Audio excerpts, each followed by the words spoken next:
আল্লাহ, আলহামদুলিল্লাহ, সুবহানাল্লাহ, আলহামদুলিল্লাহ, লা ইলাহা ইল্লাল্লাহ, সুবহানাল্লাহ, আলহামদুলিল্লাহ, লা ইলাহা ইল্লাল্লাহ।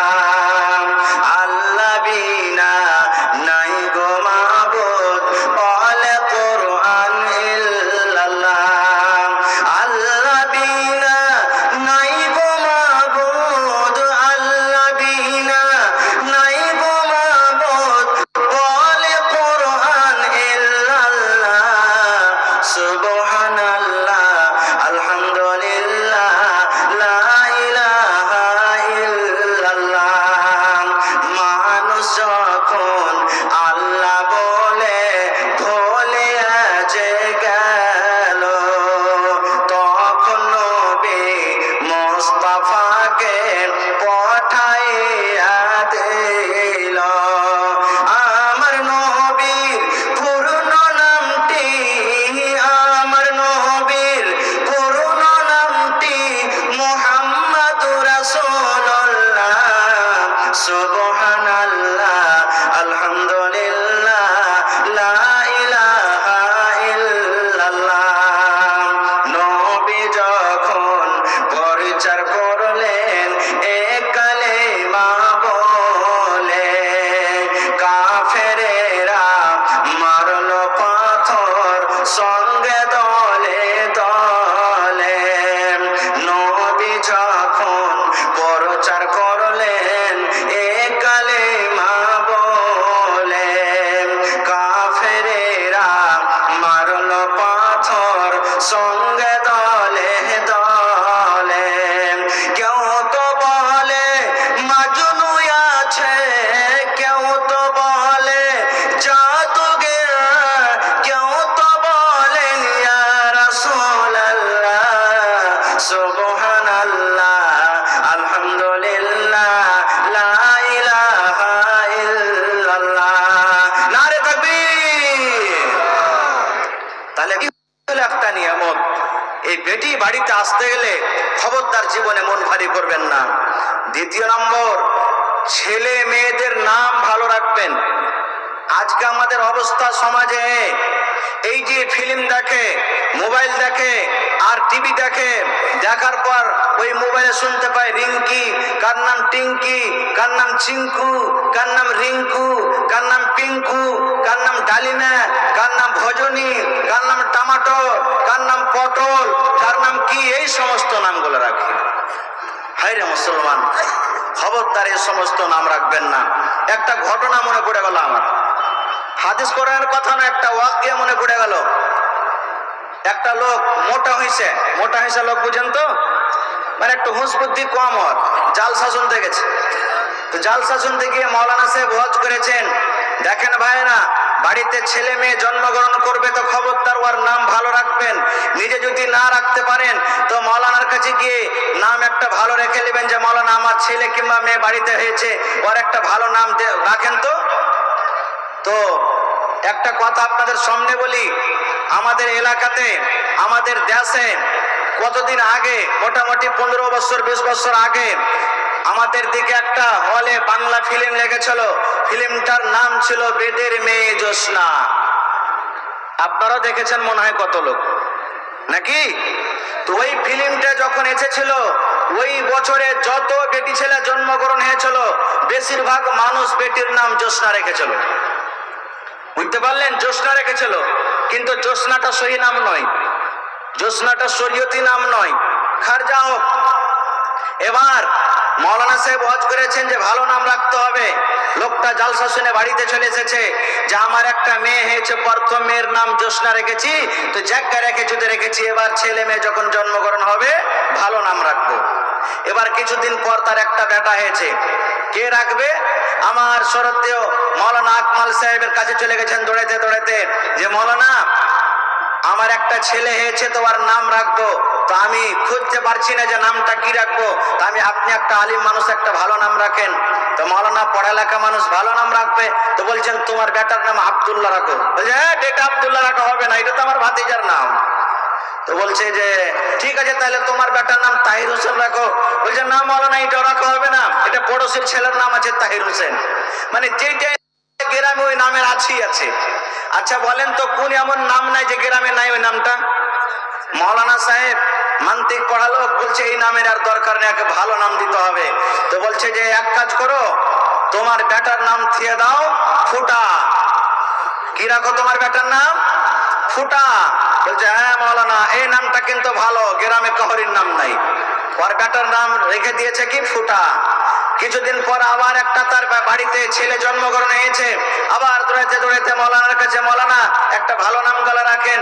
মৌলানা তো জানছেন যে কেমন নামের দরকার। বলছে তোমার বড় বেটার নাম কি? বলছে ওর নাম হলো ফুটা। তো বলছে ইয়ার নাম রেখে দাও ছিঁড়ে। কি রাখো এর নাম? ছিঁড়ে রেখে দাও। বলছে হ্যাঁ মৌলানা, এটা নাম ভালো, গ্রামে কিন্তু না এটাও নাম। এই করে করে করে কিছুদিন পর আবার একটা ছেলে হয়েছে। আবার দৌড়াইতে দৌড়াইতে মৌলানার কাছে, মৌলানা এবার একটা ভালো নাম গলা রাখেন। বলছেন যে তোমার বড় বেটার নাম কি? বলছে ওর নাম হলো ফুটা। মাঝে বেটার নাম না তো ছিঁড়ে। বলছে এই 3 নম্বর বেটার নাম তুমি রাখো বাসি। কি নাম রাখো? বাসি। এই করে করে করে কিছুদিন পর আবার একটা তার ছেলে হয়েছে। আবার দৌড়াইতে দৌড়াইতে মৌলানার কাছে গেছেন। মৌলানা এবার 4 নম্বরে বেটা হয়েছে, একটা নাম গলা রাখেন। বলছেন যে ছোট বেটার নাম তুমি রাখো লাঠি। কি রাখো? লাঠি। বড় বেটার নাম হলো ফুটা, মাঝো বেটার নাম হলো কি ছিঁড়ে, 3 নম্বর বেটার নাম বাসি, 4 নম্বর বেটার নাম হলো কি লাঠি। বলছে ঠিক আছে মৌলানা নাম। এই করে করে জ্যোৎস্না বড় হয়েছে, তাকে দেখতে আসবে। এবার দেখতে আসবে তো যেমন কুটুম সদর বাড়িতে আসতে গেলে ছেলেরাকে আমরা যে গার্জিয়ান থাকি বলি না, বেটা তুই এই কাজটা করিস, বেটা তুই এই কাজ করিস, বেটা তুই এই কাজ করিস, বেটা তুই এই কাজ করিস। লোকজন বাড়িতে আসছে যাতে আমার বদনাম না হয়, বলি কি বলি না? এবার জ্যোৎস্নার বাবা 4 বেটাকে ডাকতে সন্ধ্যেবেলাতে বলছেন, বেটা ফুটা শোন, যেমনই লোকজন বাড়িতে আসবেন তাড়াতাড়ি করে বদনাতে তুই পানি দিবি। এবার বেটা ছিঁড়াকে বলছে, বেটা ছিঁড়া শোন, যেমনই লোকজন বাড়িতে আসবে তাড়াতাড়ি করে তুই বিছানা কাঁথা তুই রেডি করবি। 3 নম্বর বেটাকে বলছেন, বেটা শোন, যখন লোকজন আসবে তাড়াতাড়ি করে খানা তুই রেডি করবি। এই করে করে 4 বেটাকে নিজের নিজের কাজ সুঝিয়ে দিয়েছে। এবার সকাল হয়েছে।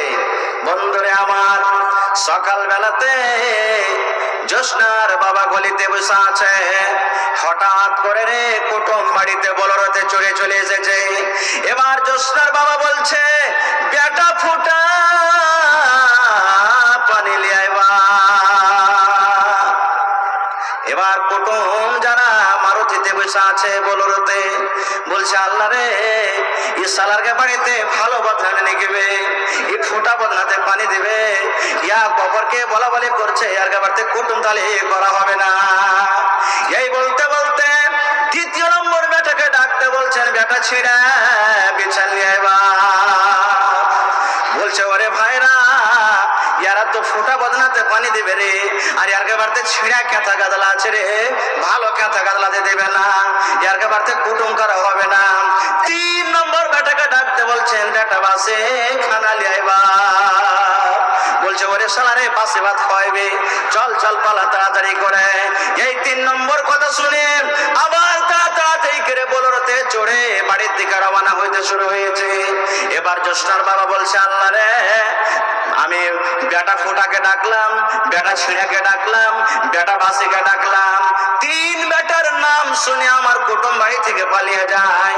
এবার ছোট বেটাকে একবার ডাকতে বলি তো, বলছে বেটা লাঠি এখানে আয় তো। যেমন কথা বলা বলছে, ওরে শালাইবার লাঠিতে ধুনে দেবে, পালা তাড়াতাড়ি করে পালিয়েছ। ভাই এই তো আমাদের অবস্থা। হ্যাঁ, আল্লাহর নবী বলেছেন, আরে আমার উম্মত, ছেলে মেয়ের নাম তোমরা ভালো নাম রাখো, কেননা যেই নাম তোমরা দুনিয়াতে রাখবে ওই নাম ধরে কিয়ামতের দিন রব্বুল আলামিন আপনাকে ডাকবেন। খারজা হোক। বলার উদ্দেশ্য হলো এই যে ছেলে মেয়ের নাম ভালো রাখবেন, এবং মেয়ে বেটি হলো একটা নিয়ামত। একটু আগে চলেন আরো। আমরা মুসলমান, হায়রে মুসলমান, আমাদের অবস্থা কি হয়েছে আজকে? এই যে আল্লাহ তাবারাক ওয়া তাআলা আমাদেরকে দানা, টাকা, পয়সা, এই সব জিনিসগুলো যে দিয়েছে, এটা হলো একটা কি আল্লাহর নিয়ামত। এই যে আল্লাহ আমাদেরকে মুসলমান করেছেন, এটা সব থেকে আল্লাহ তাবারক ওয়া তাআলার বড় একটা নিয়ামত যে আল্লাহ আমাদেরকে মুসলমানের ঘরে জন্ম করেছেন এবং আমরা পৃথিবীতে মুসলমান হয়ে আছি। জোর করে পড়েন আলহামদুলিল্লাহ। জানেন এক এক নিয়ামত সম্পর্কে কিয়ামতের দিন জিজ্ঞাসা হবে। একটা সহিহ বুখারী এবং মুসলিমের হাদিস আপনাদের সামনে তুলে ধরি। আল্লাহর নবী সাল্লাল্লাহু আলাইহি সাল্লাম কত গরীব ছিলেন দেখেন, অন্তর ফেটে যাবে ভাই। আল্লাহ রাসূল সাল্লাল্লাহু আলাইহি সাল্লামের বাড়িতে কিচ্ছু নাই, একদিন নবীজির পেটে ক্ষুধা, কিচ্ছু নাই, দানা পানি, কত কষ্ট করে নবী জীবন কাটছেন জানেন। তাই একটা কবি বলছেন, এসো তোমরা ইসলামেতে, এসো তোমরা ইসলামেতে, হবে গো জালা মক্কা মদিনায় নবী কামলিওয়ালা। একদিন দুদিন তিন দিন ধরে নবীজির নাই খাবার ঘরে, একদিন দুদিন তিন দিন ধরে নবীজির খাবার নাই ঘরে, ছোট ছোট পাথর গলে বাঁধেন পেটের উপরে। আল্লাহ সামাসাই মুসলিম সাহেবের আদেশ। আল্লাহ রাসূল সাল্লাল্লাহু আলাইহি সাল্লামকে একদিন এমন ক্ষুধা লেগেছে, হাদিস এসেছে মুসলিম শরীফের হাদিস, লাইলান আও নাহারা, দিনের বেলাতে কিংবা রাতের বেলাতে ভোগ সহ্য না করতে পেরে নবীজি বাড়ি থেকে বের হয়েছেন। আমাদের মতো ছিলেন না নবীজি যে আমাকে ক্ষুধা লেগেছে, কেউ তোমরা আছো গো, আমাকে তোমরা কিছু খাবার দাও। আল্লাহ রাসূল সাল্লাল্লাহু আলাইহি সাল্লাম জীবনে কারোর কাছে খানা চাইননি, বাড়ি থেকে বের হয়ে গেলেন। কেন বের হয়ে গেলেন? এই জন্য বের হয়ে গেলেন বাড়ি থেকে যে মানুষ যদি খেয়ে থাকে মুখটা একটু আলাদা হয়ে থাকবে, আর মানুষের যদি না খেয়ে থাকে, পেটে যদি ক্ষুধা থাকে, ওর মুখটা শুকিয়ে থাকবে। নবীজি বাড়ি থেকে বের হয়ে গেলেন, আমার মুখটা শুকিয়ে আছে। আমার সাহাবীরা যখন দেখবে আল্লাহ রাসূল সাল্লাল্লাহু আলাইহি ওয়াসাল্লামের পেটে ক্ষুধা, নবীজি খাইতে পাইনি, মুখখানা শুকিয়ে আছে, আমাকে নিয়ে সেই সাহাবী বাড়িতে নিয়ে খাবার দিবেন। এই বলে হাদিস এসেছে লাইলান আও নাহারা, আল্লাহ রাসূল সাল্লাল্লাহু আলাইহি ওয়াসাল্লাম একদিন বাড়ি থেকে বের হয়ে গেলেন। হাঁটতে আছেন, হাঁটতে আছেন, হাঁটতে আছেন, হাঁটতে হাঁটতে আল্লাহর নবী মুহাম্মদ সাল্লাল্লাহু আলাইহি ওয়াসাল্লামের সাথী বন্ধু হযরত আবু বকর রাদিয়াল্লাহু তাআলা আনহুকে ক্ষুধা লেগেছে, বাড়ি থেকে উনিও বের হয়ে গেলেন। আহারে, এবার আল্লাহ রাসূল সাল্লাল্লাহু আলাইহি ওয়াসাল্লামের সঙ্গে দেখা, আল্লাহ রাসূল সাল্লাল্লাহু আলাইহি ওয়াসাল্লাম এবং হযরত আবু বকর রাদিয়াল্লাহু তাআলা আনহুর দেখা হয়ে গেল। চলতে আছেন, চলতে আছেন, 3 নম্বরে হযরত উমর রাদিয়াল্লাহু তাআলা আনহু বাড়ি থেকে বের হয়ে গেলেন। 3 জনের সঙ্গে দেখা হয়ে গেল। তারা 2 জন আল্লাহ রাসূল সাল্লাল্লাহু আলাইহি ওয়াসাল্লামকে জিজ্ঞাসা করছেন, নবী গো, এত দুপুরের সময়তে, এত দুপুরের সময়তে কেন আপনি বাড়ি থেকে বের হয়েছেন? কি কারণে বাড়ি থেকে বের হয়েছেন নবী গো বলেন? বন্ধুরে আমার, আল্লাহর নবী মুহাম্মদ সাল্লাল্লাহু আলাইহি ওয়াসাল্লাম বললেন, ও আমার সাহাবীরা, আমি নবী এই জন্য আমি বাড়ি থেকে বের হয়েছি, আলজো আমার পেটে ক্ষুধা, আমার পেটে ভোক, আমার বাড়িতে কিচ্ছু খাবার নাই যে আমি খাবো, এই জন্য আমি বাড়ি থেকে বের হয়েছি। আল্লাহ নবী সাল্লাল্লাহু আলাইহি ওয়াসাল্লাম তারা 2 জনকে বলছেন, এই উমর, আবু বকর, তোমরা কেন বাড়ি থেকে বের হয়েছো বলো তো? তারা 2 জন বলছে, নবী গো, যে কারণে আপনি বাড়ি থেকে বের হয়েছেন, আপনি ভোগ সহ্য না করতে পেরে, আপনি ক্ষুধা সহ্য না করতে পেরে বাড়ি থেকে বের হয়েছেন, ওই কারণে আমি উমর এবং আবু বকর আমরাই 2 জন বাড়ি থেকে বের হয়েছি। আল্লাহু সামাদ। কত গরিব মানুষ ছিলেন জানেন? কত গরিব মানুষ ছিলেন। একটা আরো মুসলিম শরীফের হাদিস মনে পড়ে গেল, যদি সময় পাই তো ওদিকে আমি পরে বলবো। আল্লাহু সামাদ। তারা 3 জন হয়ে গেলেন, পেটে ক্ষুধা, কার বাড়ি যাব, কে খাবার দিবে? হাঁটতে হাঁটতে হাঁটতে হাঁটতে একজন আনসারী সাহাবীর বাড়ি চলে গেলেন। বাড়িতে গিয়ে বলছেন, আসসালামু আলাইকুম ওয়া রাহমাতুল্লাহ। ওয়া আলাইকুম আসসালাম। ওই সাহাবী আনসারী বাড়িতে নাই, কোথায় গেছেন? পানি আনতে নাকি? তার স্ত্রী বাড়িতে। দেখেছেন আল্লাহ রাসূল সাল্লাল্লাহু আলাইহি সাল্লাম এসেছেন, আর বড় বড় দুইজন সাহাবী হযরত আবু বকর রাদিয়াল্লাহু তাআলা আনহু, আল্লাহ রাসূল সাল্লাল্লাহু আলাইহি সাল্লাম একজন সাহাবী হযরত উমর রাদিয়াল্লাহু তাআলা আনহু আমার বাড়িতে এসেছেন। ওই স্ত্রী মহিলা এত খুশি হয়েছেন, এত খুশি হয়েছেন, খুশিতে আর কি বলবেন, জোর করে বলছেন আলহামদুলিল্লাহ। খুশি যখন এসেছে আলহামদুলিল্লাহ বলছেন। এবার তাদেরকে বসতে জায়গা দিলেন। এবার নবীজি বলছেন ওই মহিলাকে, তোমার স্বামী কোথায় গিয়েছে বলো? বলছে নবী গো এক্ষুনি পানি আনতে গিয়েছে, একটু আপনি অপেক্ষা করেন, এই মনে হয় আসতেছি। সেই সাহাবী কিছুক্ষণ পর বাড়িতে এলেন। বাড়িতে পর আসার পর দেখছেন আরে আল্লাহ রাসূল সাল্লাল্লাহু আলাইহি ওয়াসাল্লামের মুখ শুকিয়ে আছেন। এবার হযরত উমর রাদিয়াল্লাহু তাআলা আনহুর মুখ শুকিয়ে আছেন। হযরত উমর রাদিয়াল্লাহু তাআলা আনহুর মুখ শুকিয়ে আছেন। সেই জানতে পেরেছেন যে এরা কে ক্ষুধা লেগেছে, পেটে খাবার নাই। বলছেন নবী গো একটুখানি আপনি বসেন, একটুখানি অপেক্ষা করেন, আমি এক্ষুনি আসছি।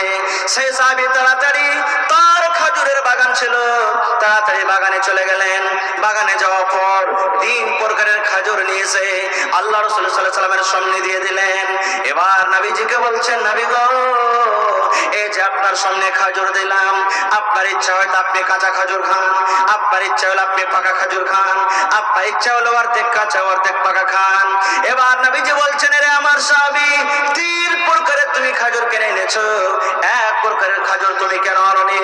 সেই সাহাবী বলছেন নবী গো আমি তো জানি না যে আপনি কাঁচা খাজুর বেশি ভালোবাসেন, আমি জানি না আপনার সাহাবে আপনি পাকা খাজুর বেশি ভালোবাসেন, আমি জানি না যে আপনি অর্ধেক কাঁচা কিংবা অর্ধেক পাকা খাজুর বেশি ভালোবাসেন, এই জন্য আমি 3 প্রকারের খাজুর এনেছি, আপনাকে যেটা ভালো লাগবে সে খাজুর খেলেন। এবার শুনেন, পেট ভরে খাজুর যখন খাওয়া হলো, তারা 3 জন আল্লাহ রাসূল সাল্লাল্লাহু আলাইহি ওয়াসাল্লাম এবং হযরত আবু বকর রাদিয়াল্লাহু তাআলা আনহু, হযরত উমর রাদিয়াল্লাহু তাআলা আনহু, তারা 3 জন যখন রাস্তাতে চলতে লেগেছেন, চলতে চলতে এবার নবীজি বলছেন তারা 2 জনকে, হযরত আবু বকর রাদিয়াল্লাহু তাআলা আনহু এবং হযরত উমর রাদিয়াল্লাহু তাআলা আনহুকে বলছেন রে উমর, এই আবু বকর, আমরা যে তার বাড়িতে খাজুর খেলাম, শুনে রাখো এই খাজুর সম্পর্কে রব্বুল আলামিন কিয়ামতের দিন জিজ্ঞাসা করবেন। আপনি যদি সেফটি আছেন, আপনাকে ডাকছেন, মেসেজে দাঁড়িয়ে আপনি যান। বাবাজি বলে কাফিরুল সাহেবকে আছেন, আপনি যান। এবার আপনাকে বলি আল্লাহ রাসূল সাল্লাল্লাহু আলাইহি ওয়াসাল্লাম বলেন কি, এই যে খাজুর খেলাম আমরা, এই খাজুর যে আমরা খেলাম তার বাড়িতে, এই খাজুর সম্পর্ক কিয়ামতের দিন জিজ্ঞাসা করবে। এবার আপনাকে বলি এ আমার ভাইরা, এ আমার নওজওয়ান সাথী বন্ধুরা শুনেন, একটা খাজুর সম্পর্কে যদি কিয়ামতের দিন রব্বুল আলামিন জিজ্ঞাসা করেন, আহারে এই মেয়ের বাবার বাড়িতে পর সে যে আমরা চলে যাই, ডাকাত হয়ে চলে যাই, চোরের মতো চলে যাই, বিনা দাওয়াতে তার বাড়িতে আমরা খাই, এবং যতটি খানা খাই তার চাইতে বেশি আমরা পাতাতে ছেড়ে আসি। আসি কি আসি না? জোরে বলেন, বলেন। সে খানা সম্পর্কে রব্বুল আলামিন কিয়ামতের দিন জিজ্ঞাসা করবেন কি করবেন না? আল্লাহুস সামাদ। আছেন মুসলমান কোথায়? এক এক নিয়ামত সম্পর্কে রব্বুল আলামিন কিয়ামতের দিন জিজ্ঞাসা করবেন। আর একটু আগে চলেন, 5টা সওয়াল করব আপনাদেরকে। কয়টা সওয়াল? জোরে বলেন। 5টা সওয়াল করব। আর আজকে আপনাদের সামনে প্রশ্ন করব, সওয়াল করব। যদি আপনি পাস হয়ে যান তাহলে ইনশাআল্লাহ কিয়ামতের দিন পাস হয়ে যাবেন, পড়েন ইনশাআল্লাহ। আর যদি পাস করতে না পারেন তাহলে কিয়ামতের দিন কিন্তু মুসিবত চলে আসবে, মুসিবত আসবে কিয়ামতের দিন। মনে করেন এটা কিয়ামত, আপনার জন্য এটা কিয়ামতের মাঠ, বিচারের দিন। মনে করেলেন কিছুক্ষণের জন্য, আমি শুধু হাদিসটাকে বোঝাবার জন্য আপনাদের সামনে বলছি, মনে করেলেন যে কিয়ামতের দিন এটা, অন্য অন্য নিয়ামত ছেড়ে দেন, ওদিকে আমি আর যাব না। খো এই যে আপনাকে আমাকে আল্লাহ তাবারাক ওয়া তাআলা বড় বড় যেগুলো নিয়ামত দান করেছেন, এই নিয়ামত সম্পর্কে আমি 4টা 5টা আপনাকে সওয়াল করব। আমরা হিসাব দিতে পারছি কি পারি না, একটু আজকে আপনাদেরকে পরীক্ষা করব। আল্লাহর নবী বলেছেন যেদিন কিয়ামত কায়েম হবে, হাসরের ময়দান হবে, ওই কিয়ামতের দিন নবীজি বলেছেন মানুষের হুঁশ বুদ্ধি হারিয়ে যাবে। যারা মদ পান করে বেড়ায়, যারা নেশা পান করে বেড়ায়, নেশার অবস্থাতে মানুষ কত রকম কথা বলে, বলে কি বলে না, জিভটা আটকে যায়, কথা ভালোভাবে তাদের সরে না। আল্লাহ রাসূল সাল্লাল্লাহু আলাইহি ওয়াসাল্লাম বলেছেন, আল্লাহ করে বলেন সূরাতুল হজে, যারা পড়তে জানেন দেখবেন